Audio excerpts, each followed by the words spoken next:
hindi ko sinasabi na pinakamabilis ako dito, pero almost 40 na yung sumama sa akin. Lahat ng makausap ko, alam mo naman, sinumahan mo ako eh. Yes, oo. Na lahat, ano, ay positive at sumasama right there and then, sumasama ka agad, ano, Sir Manny? That's right. Ang tindi. At yung mga nadala natin dito, eh, nabalil na din. Alam mo yan si Engineer Tony Macanlalay? Hindi ma-recruit yan kasi nasa colostrum yan eh. Dito na ako sa colostrum. Okay. Nire-recruit ko rin yan sa Forever Living Products noon. Ha? Sabi niya eh, Sat, concentrate ako dito sa aking profesyon kasi engineer ako eh, sabi niya eh. Pero alam mo ba nangyari, Sir Manny? Nabaliw ito eh. Nabaliw talaga. Sabi niya eh, hindi na ako magkukonstruction. Sabi niya, hindi na ako magkukontrata, sakit sa ulo.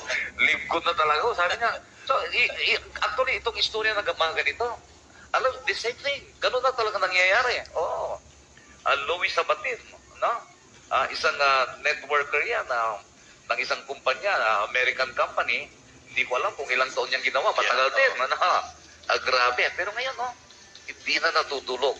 Mayroong, there must be something with this live good. Bakit? This trend yung anong tawag natin dito? Yung nagiging ugali ng bawat isa sa atin. Bakit right. para tayo na natin matulog? Ano?